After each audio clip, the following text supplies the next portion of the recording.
Hey, it's Alan. Welcome back. Okay, now we're going to bring Firebase into this View app we created. Remember, I ran View and it created that collects folder. I said I was going to use VS Code as my editor, so I'll open up that. Click the Explorer thing here and open a folder. And I want to open that collects folder on my desktop that View and it created. When I do that, I see the contents of that folder over here. Okay. Now, before I go on, let me just point out a couple things. If I click File, you'll see that autosave is checked here. That just means I'm using autosave, so you're not going to see me saving stuff all the time. It's going to save automatically. And you can do the same thing if you want. And as far as extensions go, there's none that are required, but yours will act a little differently from mine if yours are radically different. Most of mine are coming from this View extension pack. Where is it? Down here somewhere. All right, and so if you want to follow along and use that too, you can just go up to the top of the extension pane there and type VUE. And the one you're looking for is this one by Sarah Drasner. I can't install it because I already have it installed, but if you didn't have it installed, you would just click install and follow the instructions to install it and reload. All right, so that's for VS Code. Now let's get back to our View project here. Okay, now inside this source SRC folder is where most of the code you'll be working with is located. This main.js is the main entry point into the app. If you click it, it opens up over in the editor area. This line import view from View actually imports View from that node modules folder. You wouldn't mess around with that code. This import app from ./app is actually importing this app.view file that you can and will play around with, and that determines some of the content for the site. But before we get into content, we need to tell this app we intend to use Firebase. So here in main.js, under this first import, I need another import, I'm going to say. And watch your uppercase, lowercase letters here. This stuff is case sensitive. Import viewfire with a capital V, capital F, and then viewfire, lowercase, in single quotes. And that's just going to run out to that node modules folder that has a bunch of files in it and load the viewfire code, which lets Firebase interact with View. Then a little further down in this same code, I'm going to add view.use, in other words, telling View, use that viewfire thing. Again, watch your uppercase, lowercase letters. This view.config production, I don't really need that. I'm just going to comment that out. This is JavaScript code, so I can comment it out with a couple of slashes. And everything else can stay as it was, except for I added these two lines to bring in the Firebase View capabilities. Now, to make sure I didn't mess anything up, I'll run it. Remember, that's npm run dev. I'll do it from within VS Code, though. So to get to that, I'll click View in the VS Code menu bar, choose Integrated Terminal. It should open a pane down here with the last item here selected. Okay, I'm using PowerShell, but it'll be Bash or something else, depending on what you're using. That doesn't matter. All that matters is that you see the name of the folder there, and then you put in the npm space run space dev, and you should get the thing telling you what the URL is. I can control click it actually, and that opens up that sample page.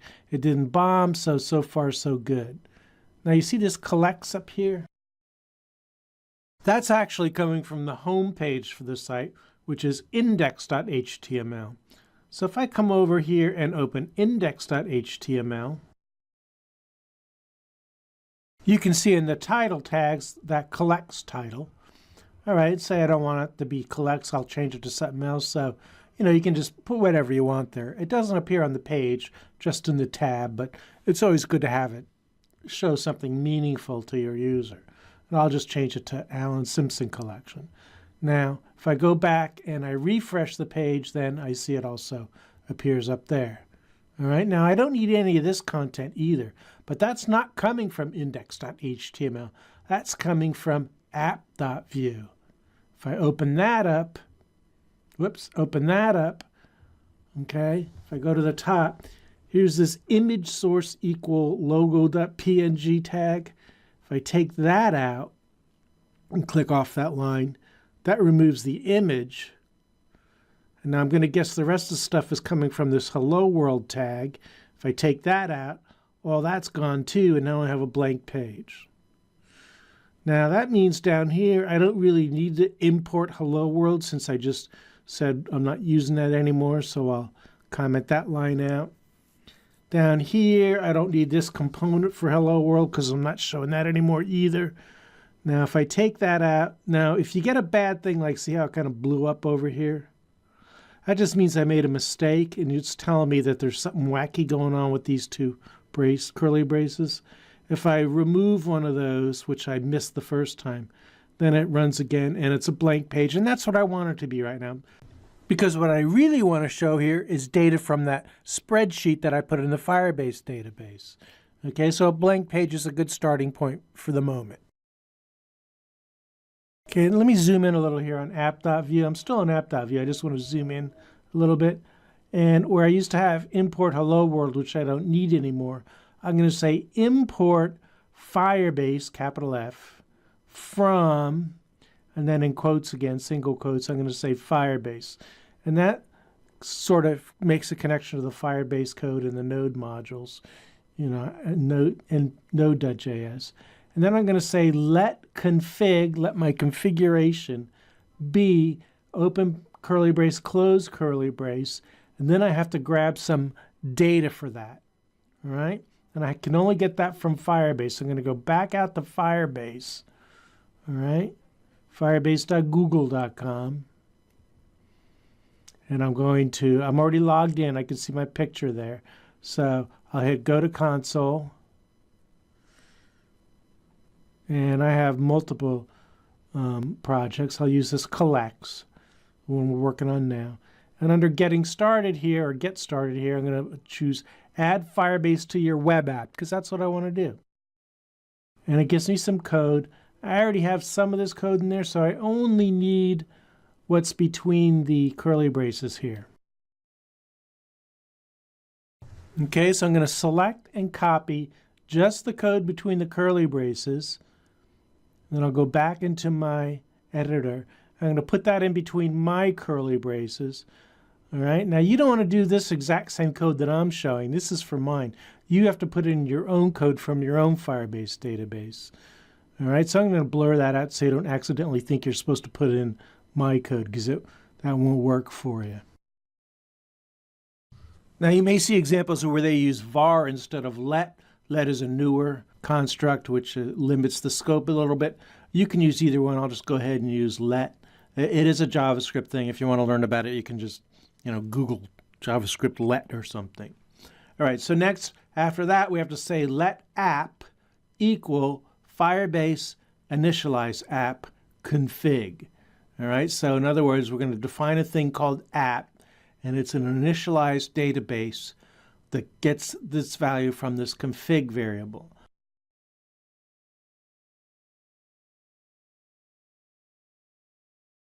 And remember, case sensitivity, so it's Firebase with a capital F and initialize app with an uppercase A, like that, all right? Okay, so now the word app is a reference to that Firebase app, the whole Firebase thing collects. I want to specifically refer to the database in there, so I'll make another reference, and I'll call this one, I don't know, DB, short for database. Okay, DB is just a made-up name. Equal that app dot database. Okay, so now we're just pointing to the database inside that Firebase project I have. Now within that database, I specifically want the items node, which in SQL would be like the items table. So again, I'm going to say let items ref is just a name I made up, equal db.refer ref items.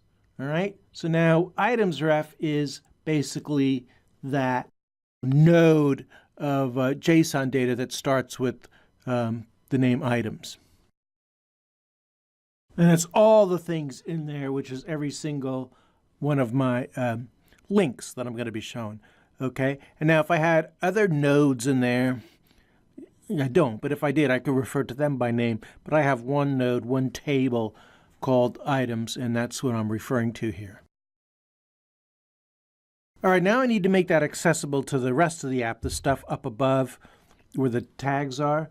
So I'm going to come into the export area here. I'm going to say Firebase, lowercase f, colon. All right, open curly, close curly. From Firebase, I'm going to export a thing called items, and that's a made-up name. And what it actually is that entire items ref chunk of data. Originally, it was in a spreadsheet. We could call it a table, but it's basically all the links in that items node in that JSON file, okay? And it's all of them, all right? Now, I want to show all those items on the page. And anything you want to show on the page goes in app.view up in the template area here. I'm still in app.view, but now I'm in the template area rather than the script area. If I were just going to show one of those things, I might make a div and refer to it that way, but I need to loop through them. And for a loop, we'll use the view.js v-4, okay? v- equal, all right? And I have to say for each something in that items collection, the something, I'll just make the word item. Okay, I just made it up, but it's singular for items. So for each item in items, so for each link in that spreadsheet, basically, and then you also have to follow that with colon key equal item.id, and that's just a reference to the ID number that goes with each one. We're not going to actually show it, but it's good to put it in there anyway. All right, so this loop is going to go for every item in that items collection, put a div on this page. Okay, and then we have to tell it what to put inside each div, and we do that by saying item dot and then the property of each of these JSON objects we want to show. So to show the author for one, I refer to that as item.author. To show the title for one, I refer to that as item.title. Now, in the for loop, the v-for loop, I used item.id, and that's just a reference to this number. That's the unique key to each one. You don't see ID as a name, but because the whole rest of the properties are enclosed within that, that is by default the key. And again, it has to be unique to each one, as we discussed before we created this. Okay, so back in my template within this loop, let's say I'm just going to show the item title. I have to let it know I'm referring to data, and the way we do that with view.js is with interpolation, where you use two opening curly braces and two closing curly braces, sometimes called mustache brackets. And then within those, I'll just say what I want to show. I want to show the item.title, okay? So in other words, as it goes through this loop, it's going to create a div that contains one of those items' titles. So that means I have to look at it in the browser. I still have my dev server running down here, so I can just browse to that URL, open up the page, and then I see, indeed, I have every single item's title showing on the page, each in its own div, so it's each on its own line. Now I can, put that in tags, whatever I want to do. For example, I might make each item title an H1 heading, and, for the HTML, it's just regular HTML because you're inside a div there, and now they're all H1 headings.